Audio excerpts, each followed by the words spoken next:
Nzeda element man muzzukulu wa Mugema gwe wenna ali eyo nkwebaza webale gena maaso n'okubeera nti otugoberera.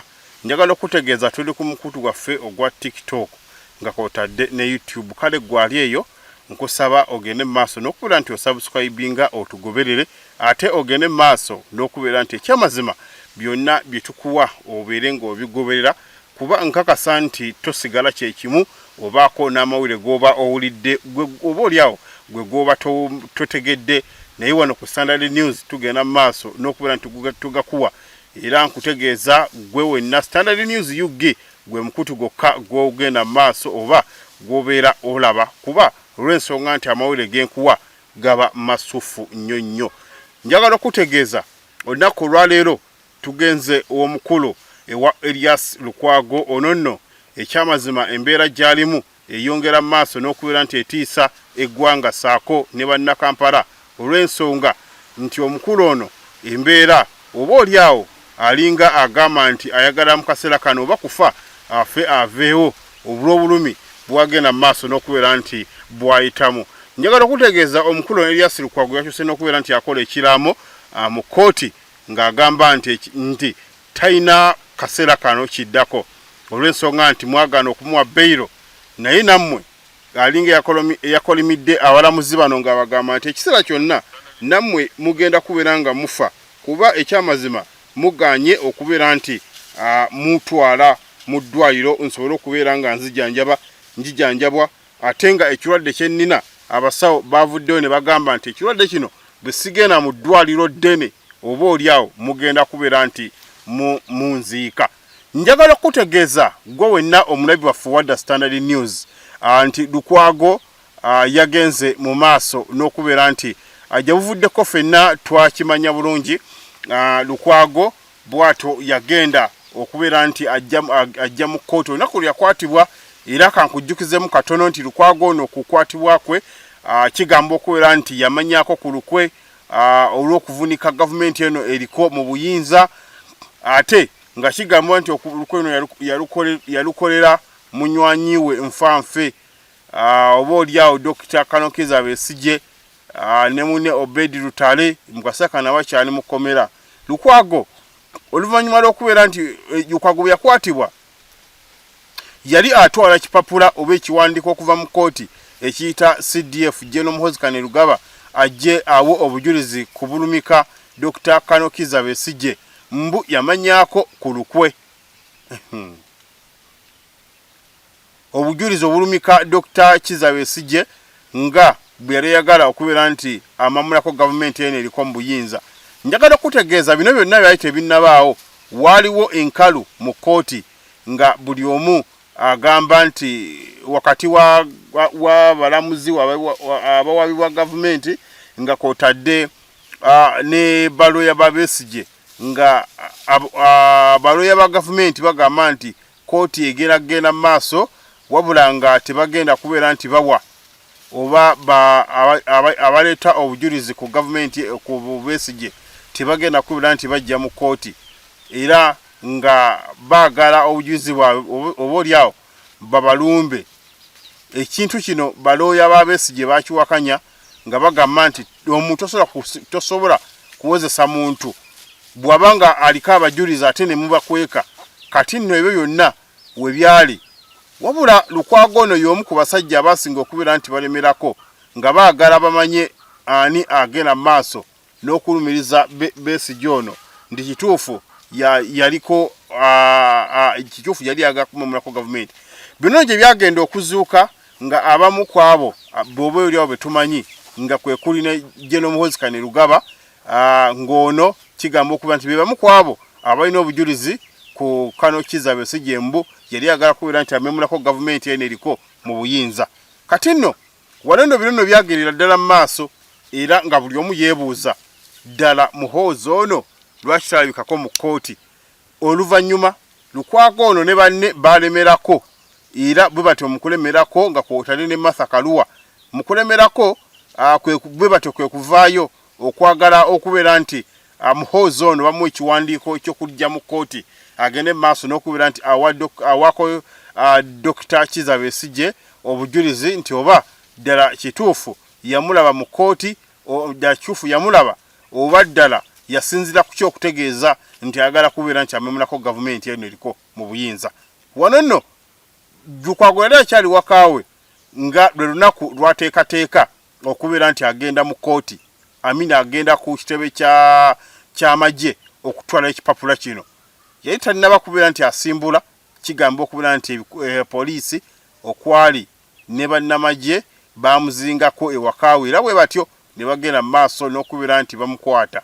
Era buli omu ne yeebuuza ddala Lukwago ono atwaliddwawa era akoze musango ki. Okutuuka omukulu General Muhoozi Kainerugaba bwe yavaayo olunaku olw'eggulo, ennaku zaalinga 3 ne lunaku lumu kuba bamukwata ku makya zagenda okubeera ssaawa nga 12 nga buli omu ategedde omukulu gy'ali. General Muhoozi oluvannyuma lw'okubeera nti avaayo n'ateeka ku Twitter ye ng'agamba nti Lukwago ono ayiko oba oliawo biyamanya nga talina kubeera nti bamanya ki ekyamukwasizza. Yasooka kutegeeza gwanga nti Lukwago ali mu basement ali mu kuyiga Luswayiri. Kino nno kyawawaza nnyo Bannayuganda emitwe. Abamu ne batuuka n'okugamba ti ddala ekyamazima CDF ate ayingira atya mu bintu bino. Kati nno ate tuba tuli ali awo wayitawo ennaku nga 3-2 nga Lukwago bwe batyo bamuteeka ku poliisi era okakana ku poliisi bamuggyeeyo ne bamuteeka mu kooti. Eno nno mu kooti gye twamanya nti emisango egyaggulwa ku Lukwago ono ti ddala kituufu yali ayagala kubeera nti be bamu ku abo abali baagala okumemulako gavumenti eno, wakati nga olukwe Lukwago asinzidde wano Kampala ate Besigye ng'asinzidde eri gye bamukwatira ne munne Obeid Lutale saako n'omusirikale. Bano nno ensonga lwaki bagenda mu maaso n'okubeera nti babakwata. Era Lukwago y'omu ku balooya abeesowolayo okubeera nti bawolereza Kano Kizza Besigye nga kw'otadde ne munnamateeka Martha Karua. Wabula mu kaseera kano Martha Karua ye takyalina access ekomawo mu Uganda kujja kuwolereza Besigye nga kw'otadde ne Lukwago. Era mu kaseera kano Lukwago bw'atyo n'avaayo n'agenda mu kooti. Era nga Lukwago ku lunaku lwe bagenda mu kooti yagezaako okubeera nti asaba beyiro, era beyiro bw'etyo n'emugaanira oba ne bagaana okubeera nti bagimuwa. Wabula ffenna tujjukire bulungi Lukwago ono bwe bamutwala yagenda okuvaayo nga kigamba okubeera nti tibakyali bamukuba ne bamukozesa pressure ne bamukola biki. Kale Lukwago mbu kwekyamuviirako obulwadde oba oliawo okugenda mu maaso n'okubeera nti bweyongera kuba mbu yalina ekirwadde eky'omugongo. Eno abasawo gye bamutegeera era nga tujjukirako ffenna emabegako awo yatwalibwako mu ggwanga eddala okubeera nti ajjanjabibwa, era bw'atyo n'akomezebwawo mu ggwanga yattu Uganda agende mu maaso n'okubeera nti afuna oluvannyuma n'atwalibwa, era bw'atyo n'akomezebwawo nga Lukwago ono atereddemu. Era okakana nga omukulu ono Lukwago ayingidde ebiseera byali campaign ne bamukuba akalulu. Era mu kaseera ako bwe bakwatira Dr. Kano Kizza Besigye Lukwago yali talinatereera bulungi okusinziira oba oliawo ku mikwano gye, famire ye saako n'omukyala. Wabula mu kaseera kano Lukwago ku mulundi gwasembyeyo ogutali guno okubeera nti agenda ajja mu kooti, Lukwago yalaga nga bwali obubi ennyo era asaanye lwakiri afune abasawo abakugu oba oliawo bamuyisa asabe beyiro asobole okugenda okubeera nti ajjanjabibwa. Kino nno omulamuzi yakiwakanya ng'agamba nti Uganda oba amalwaliro g'e Uganda gasobola okujjanjaba obulwadde bwa Lukwago, sinakindi okubeera nti Lukwago ayinza okuba yeebuzaabuza nga si ye mulwadde omuyi era nga Uganda eyina obusobozi okubeera nti bujjanjaba buli ndwadde ya wano, era nga n'ekirwadde ekyo Lukwago kyagamba kyayina amalwaliro ga wano gasobola okubeera nti gakijjanjaba bulungi. Bw'atyo n'agenda mu maaso n'okubeera nti awona. Mu kaseera kano era wenkoledde eggulire lino nga Lukwago ebbanga lino lyonna ali mu kkomera era tujjukira nti Lukwago yagendako mu ddwaliro oluvannyuma lw'akaseera okubeera nti ali mu kkubo, era yajja omulamuzi yasaba Lukwago bamutwale Mulago asobole okubeera nga ajjanjabibwa, wabula ne Prison nayo neewulira negamba nti kituufu Lukwago alina okutwalibwa mu ddwaliro agende maaso n'okubeera nti ajjanjabibwa olw'ekirwadde kyalina kuba Uganda era yawa obukwakkulizo n'agamba nti Lukwago amalwaliro agayinza okubeera nti gamujjanjaba weegali. Era ebintu bingi Lukwago bye baawa okwali n'abamweyimirira okujja okweyimirira Lukwago ono, mbu Lukwago oba oli awo abantu abali bamwe baagala okubeera nti bamweyimirira tebalina budde buyinza kumukubiriza, okuli abamu okubeera nti bamusula wala, abamu okubeera nti Lukwago naye yennyini gwe baagala okweyimirira tebakakasa nti obaddala amaka gaalina. Kale byonna bwe bityo bwe biri ku mukulu ono Elias Lukwago Ssaalongo ate Dokita. Mu kaseera kano Lukwago embeera gy'alimu njagala okutegeeza gwe wenna andaba nti tewoomya obuulyawo nakabululu olw'ensonga nti ebbanga lyamaze kwalimanda Lukwago agenda okukomawo obuulyawo nga embeera weeri tekyuseeko, naye ate bo abamulina bagamba nti Lukwago ono ateeka okuba yeekoza, naye nga embeera obuulyawo bagiraba naffe tugiraba, obuulyawo abyekoza obuulyawo tabyekoza. Ffenna tumanyi kituufu, abamanyi ekituufu be basawo abajjanjaba Lukwago saako n'abasirikale abamuli okumpi. Gwe wenna mu kaseera kano andaba twebuuza Lukwago ono abaza kaki? Twebuuza kino kyagenda maaso n'okkola kinaamuwonya? Ebibuuzo biri awo, ebibuuzo biri awo, ebibuuzo bikyali awo bingi, kuba buli lukya wabeerawo ebijja ebizuuka, wabeerawo ebijja bye bagamba nti Lukwago ono yandibadde oboolyawo abaako n'engeri gye yeewozaako, naye nga engeri gy'ayinza okwewozaako ekyamazima abantu bano bagamba Lukwago otubuzaabuza, Lukwago oteeka okuba olina engeri oboolyawo gy'okolamu ebintu byo, oboolyawo ffe tuyinza kubikakasa.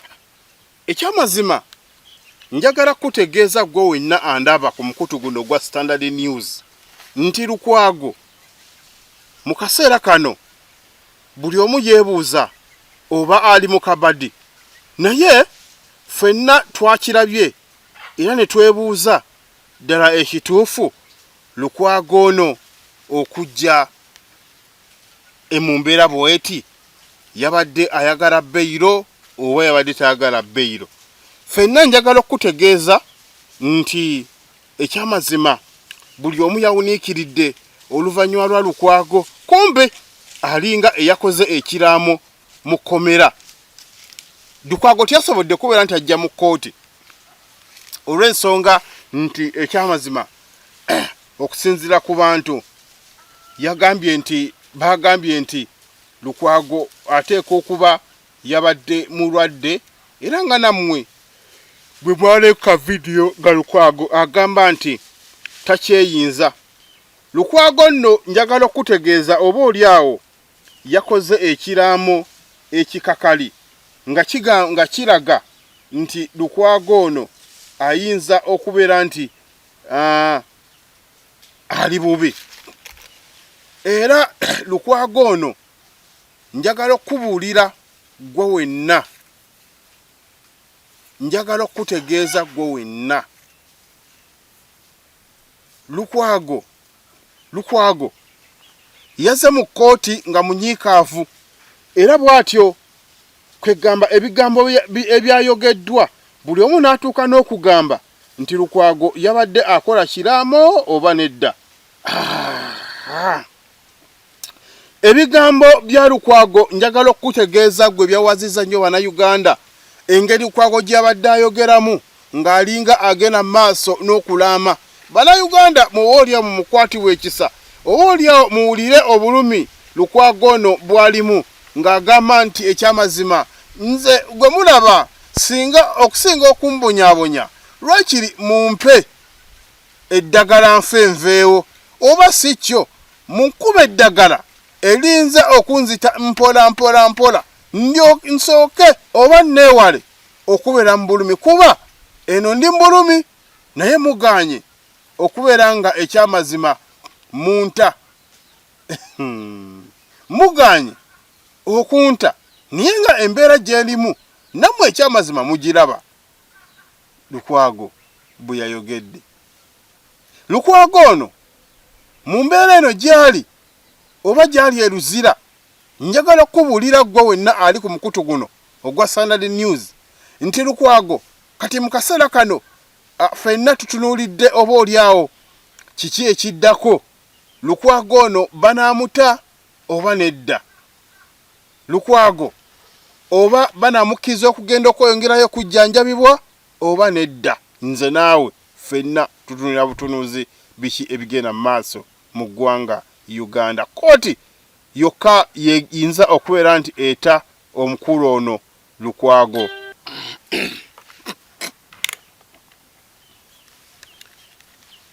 Lukwago agenda mu maaso n'okubeera nti akaaba amaziga nga yeebuuza naye kiki ennyo kye nakola nga n'omusango oba olyawo gwe munvunaana ekyamazima nyinza okubeera nti sigumanyi.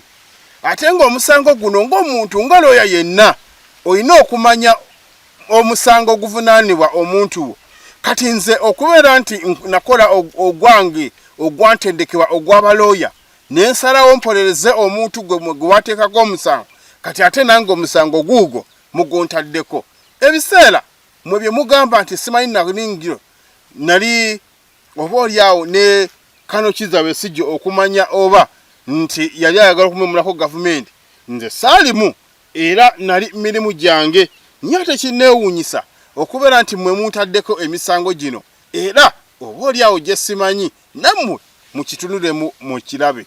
Lukwago mu bigambo bye yatuuse n'okubeera nti agamba nti ekyamazima bwe kiba nga kisoboka munkuba eddagala nze erinzita nneme okubeera nti mbeeraawo nkaaba nga ndi mu bulumi obw'ekitalo. Lukwago njagala kutegeeza gwe wenna nti obulumi mu kaseera kano bwe nnina sikyasobola na kubeera nti nkutama. Abasirikale nga mukunkwata ne banteeka mu basement bantulugunya ne bankuba, kale kwe kwaviirako ddala obulumi obwo. Ate nga mu kaseera kano nali ngezaako kubeera nti nga nange nkola omulimu gwange nga looya. Lukwago ebigambo byayogedde mu kkooti byawawazizza Bannayuganda nga beebuuza kasajja kattu bambi. Naye nange sigenda kulwisaawo, ngezaako kunoonya omukulu Lukwago ebigambo byayogedde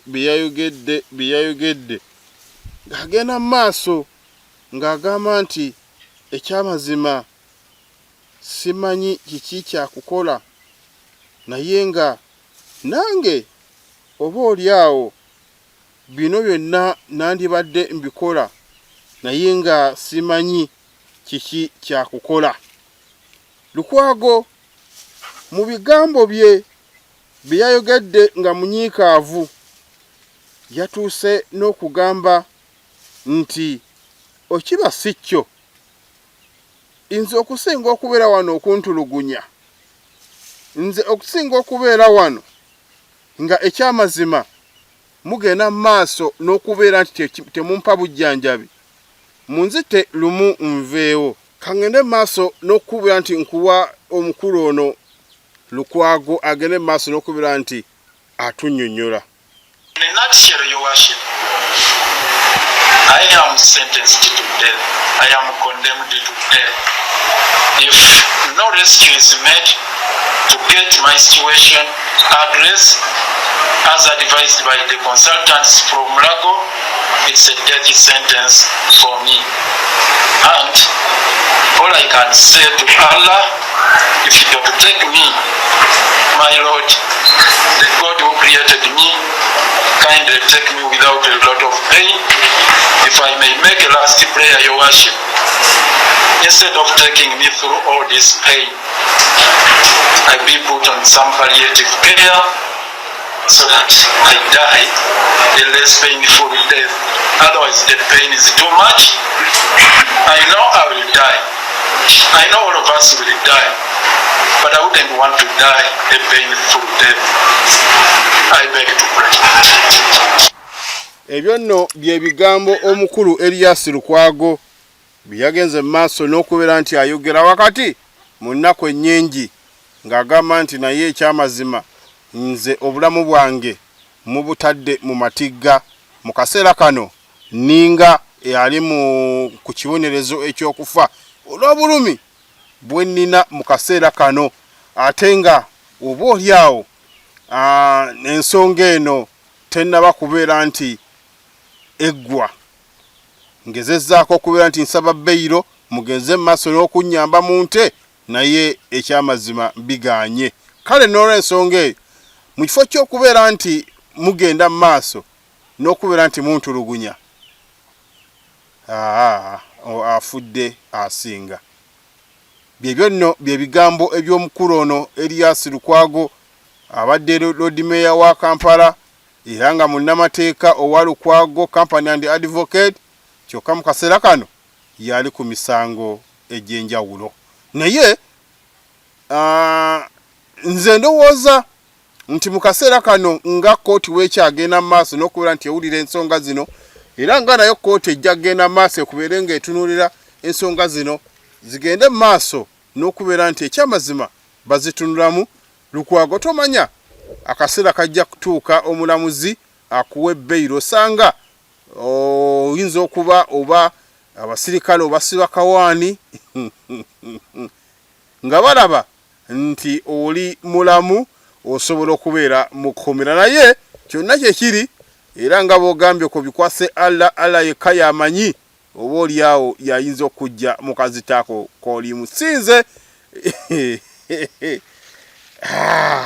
Uganda enyuma nga tonnaba kubeera nga tonnaba gibeeramu Uganda enyuma nga tonnaba kubeera nti ofuna bizibu naye byebyo nno munnattu ebigenda mu maaso eyo sayidi eyo era wano tutunulire Lukwago baakomawo ddi era ensonga bajja kubeera nga bazitunulamu nga bwe nkugambye nti abalamuzi omanyi nabo balaba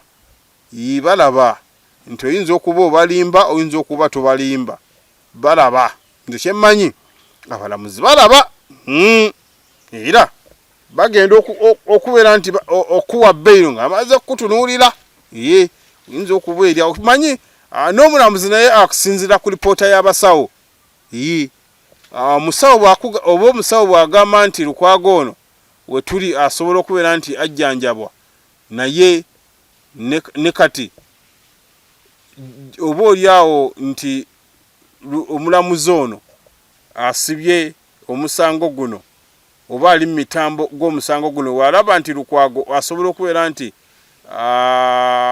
embeera ejyalimu esobose ekkomera naye tetubanenya nnyo asinziira ku bbaluwa gyebe oba oliawo ebbaluwa yekusibya oba yegenda mu maaso n'okubeera nti okyali ku mukutu gwaffe ogwada Standard News nange da Element Man muzzukulu wa Mugema nkwebaza gwe nawe naagenda mu maaso okubeera nti otugoberera njagala okutegeeza tuli ku TikTok saako ne YouTube kale gwe wenna genda mu maaso obeere nga otugoberera njagala okutegeeza ensonga z'omukulu Anita Among zikyagenda mu maaso zikyagenda mu maaso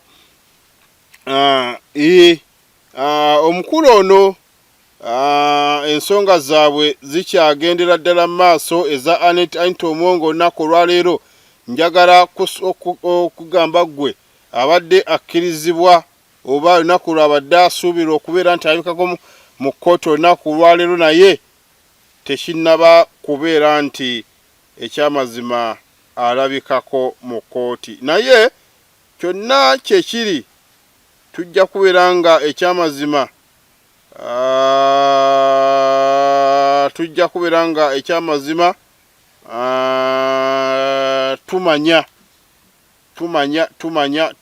tumanya baani oba oliawo abagenda mu maaso n'okubeera nti Anita Amongo no walina mu kaseera kano njagala okutegeeza nti Anita Amongo yemboozi kati endala gyendiko erinjivuddeko ya Elias Lukwago Anita Amongo ono embeera ekyayongedde mu maaso n'okubeera nti emuddugalira kati nno Amongo ono accounts kwabadde ayisiza ssente ze bonna balinga be baakutte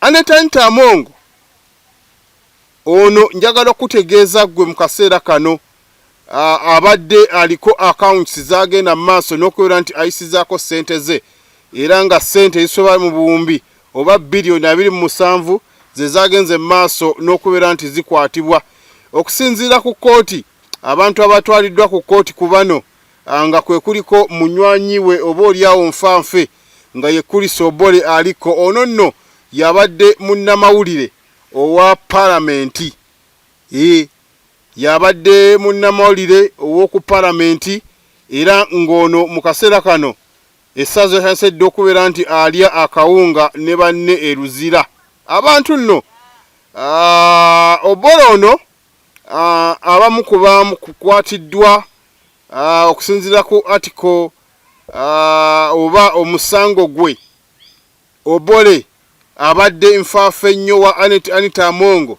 nga ono mu kaseera kano gwe wenna andaba ku mukutu guno gwa Standard News yasobodde okubeera nti agombebwamu obwala kyokka n'asabibwa okubeera nti ekyamazima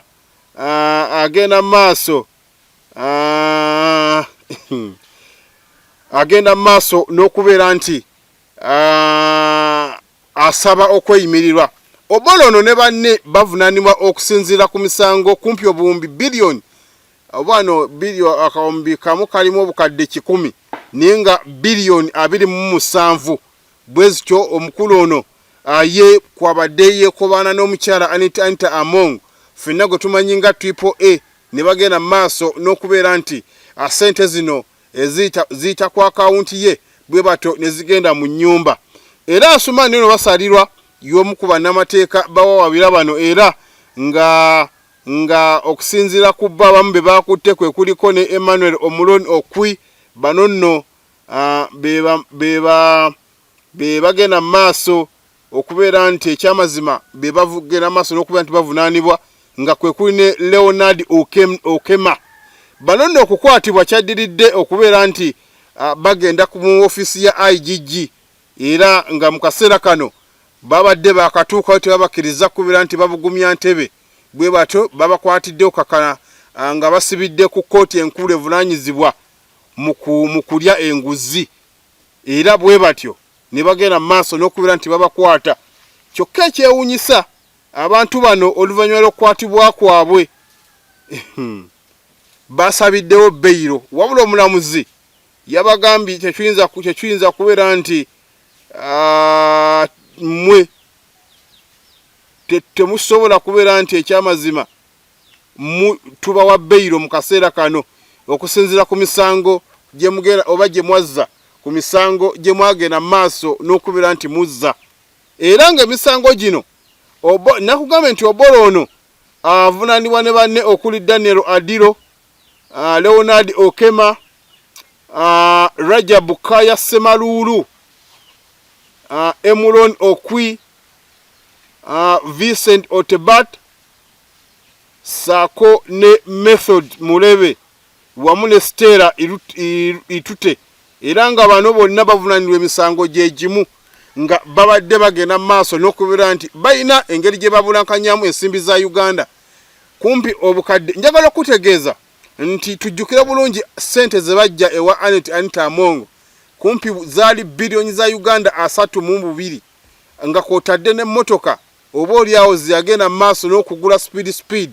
sako n'okulaga ebyobugagga ate nga abantu bano nakugamba nti poliisi si yegenda mu maaso oba gavumenti waliwo enjawulo wakati wa state saako ne government yegenda mu maaso n'okubeera nti ekwata abantu bano. Era mu kaseera kano engeri Anita Among gy'agenda mu maaso n'okubeera nti akulakulana kwegamba mu myaka 5 Anita Among abadde alina kumpi obuwumbi n'obuwumbi bw'ensimbi, naye nga buli omu yeebuuza ssente zino zivaawa.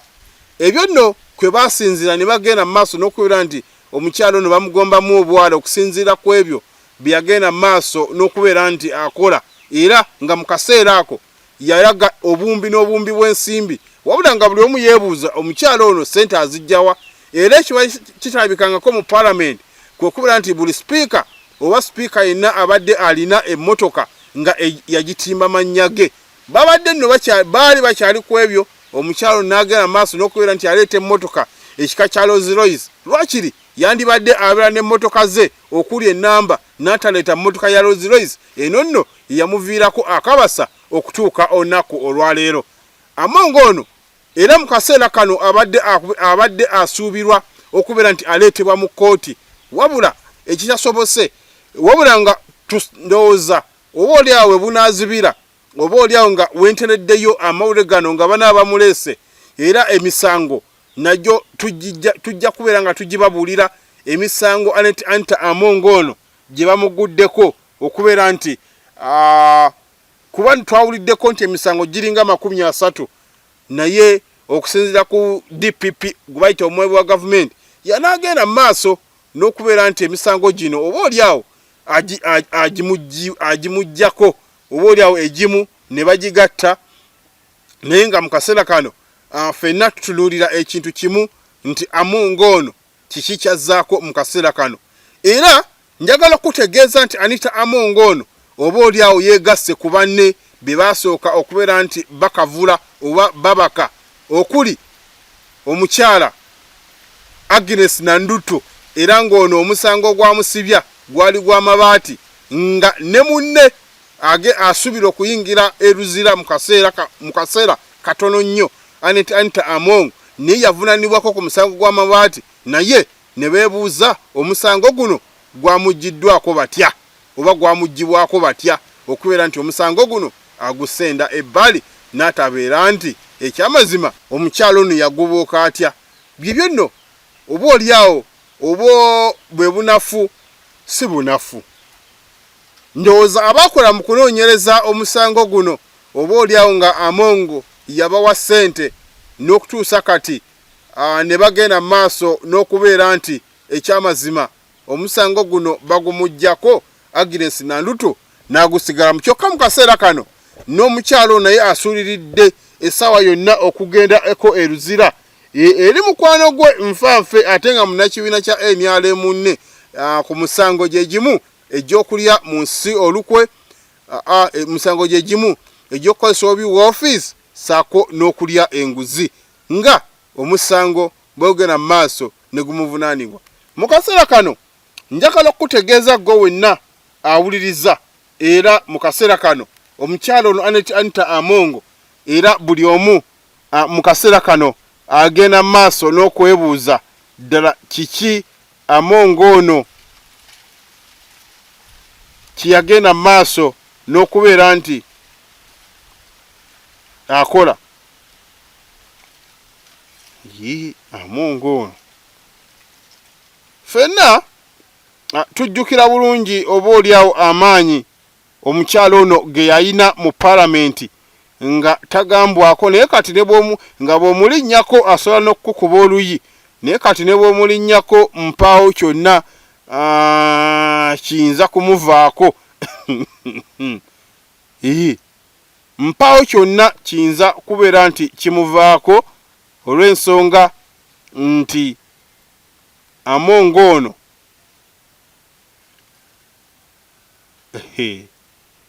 kale